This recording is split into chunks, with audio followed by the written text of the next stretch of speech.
All right, kids, welcome back to Story Time with Mr. Gitter here. I am Mr. Gitter. I have this book that we read yesterday. We read the first chapter yesterday or 2 days ago or something. Horrible Harry and the Christmas Surprise. Don't ask me why I chose a Christmas story to read in July. I just did, okay? But we're going to read the next chapter of this book. Now, if you remember in the first chapter, there was Horrible Harry making horrible sounds, as he's prone to do. There was Miss Mackle, the teacher, and she fell off her rocker, okay, and broke her chair, if you remember that. Of course, what happened then? The globe went into the hallway, and who picked up the globe in the hallway, if we remember? It was Mr. Cardini. He took the globe in, and they read The Night Before Christmas. All right, now this next chapter is going to carry over, so I hope you guys remembered that, what I read before.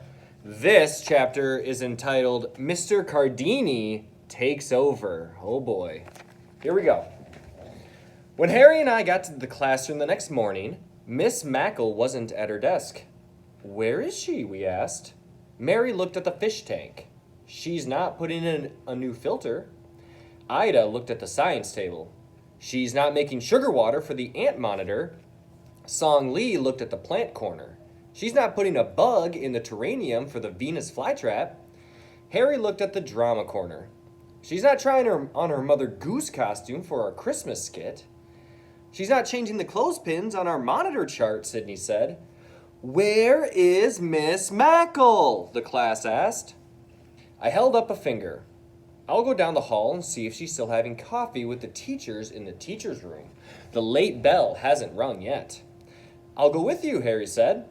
As we walked down the hall, we saw the first graders and kindergartners hanging up their winter jackets and putting their caps and mittens carefully in their jacket sleeves. The kindergarten teacher was standing by the door with her hands behind her back.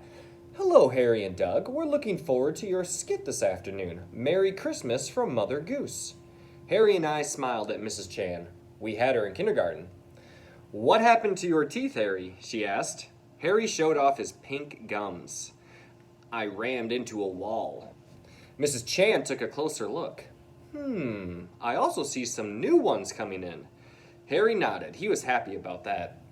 Did you see Miss Mackle? He asked. So there they are, in the classroom, doing classroom things, leaving the classroom. I don't know where Miss Mackle is, so let's find out.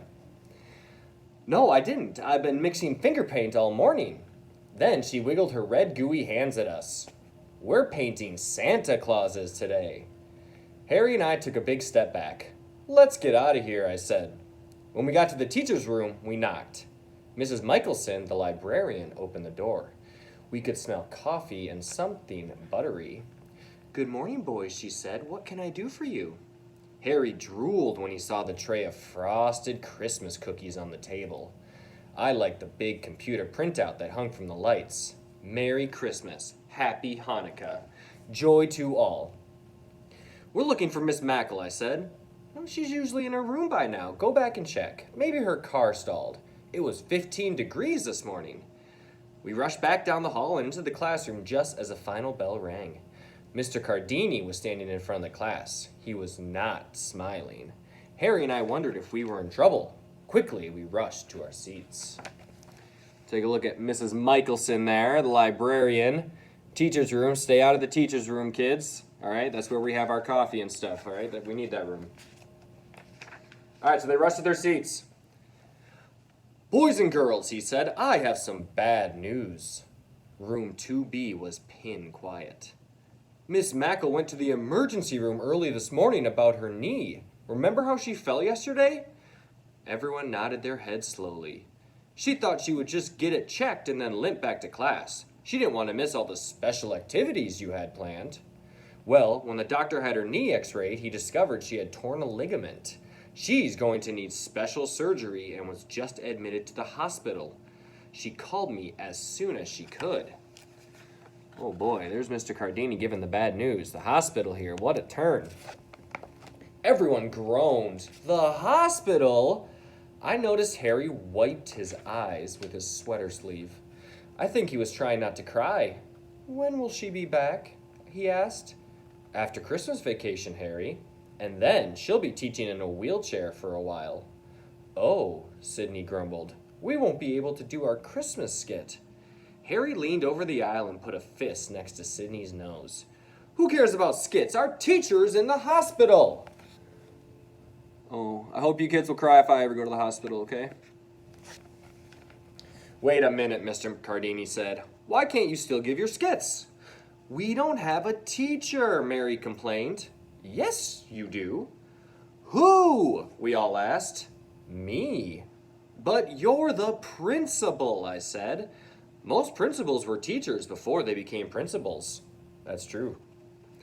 They were? Sydney made a face. Yes, and sometimes when a principal can't get a substitute at the last minute, he has to take over a teacher's classroom. That is also true. Sydney pounded his fist on the desk. We're doomed, he whispered. We have Mr. Cardini for a teacher. No, we're not, I whispered back. Remember when I put mousse in his head in my demonstration talk? He liked his hair spiked. Mr. Cardini is a cool guy. But who would play Miss Mackle's part in our Christmas skit today? Mary moaned. I can, Mr. Cardini said. We all laughed. Sydney snorted like a pig. What's so funny? What part do I have to play? Mother Goose, we shouted. Mr. Cardini fiddled with his mustache. I can do Mother Goose. Where's her costume? Mary ran to get it in the costume box in the drama corner. Song Lee's mother made it. We all stared at the principal as he put the elastic skirt over his head, then the blouse with the big collar, and then the flowered apron. Song Lee, come up and tie this for me, please. Song Lee got out of her seat and made a nice bow. You need a bonnet, she said softly, and she went back to the costume box. When Mr. Cardini put the white bonnet on his head, we all laughed again.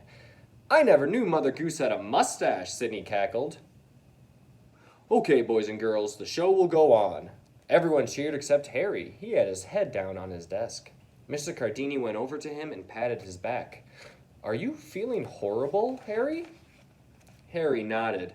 He didn't like this kind of horrible. I don't feel like being Georgie Porgy. Miss Mackle is in the hospital. I just want to be sad. Well, I know it would make your teacher sad if her accident kept you from doing your Mother Goose skits. It would? Harry put his head up. Yes, she would want you to give them as planned for the kindergarten and first grade classes. Could we dedicate our performance to our teacher? Harry said, wiping his eyes again with his sleeve. I'll let you make the announcement before the skit begins. Okay, Georgie Porgy? Harry sat up and smiled. Then he lowered his thick eyebrows. I knew he had just gotten an idea. If you guys were wondering what Mr. Cardini looked like in the Mother Goose costume, that's it right there. What do you think about that? All right, here's Harry's idea. Can we videotape it for Miss Mackle? That's a great idea, Harry, Mr. Cardini said. Mrs. Michelson has a camera. Let's ask her. Yippee! We cheered. After lunch, everyone went to get their costumes. Harry put his thumbs in his ears and wiggled his fingers. Girls, beware! Georgie Porgy is ready to get you! Mary, Ida, and Song Lee put their hands over their eyes. Harry had the horrible part of trying to kiss the girls and make them cry. Mr. Cardini rolled his eyes. I think he was beginning to learn that there are two kinds of horrible. Ah! Mary screamed. Help! Ida shrieked. Harry was chasing Song Lee, Mary, and Ida around the room.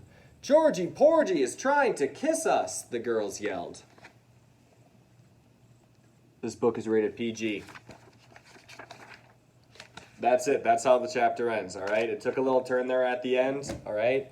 Georgie Porgy got a little crazy there, but I hope you guys enjoyed the reading. We're going to finish this Horrible Harry book. I'm determined to finish this Horrible Harry book, all right? I know it's Christmas. I know it's a Christmas book. We're going to pretend like it's Christmas outside, okay? Keep reading. I'll talk to you guys soon.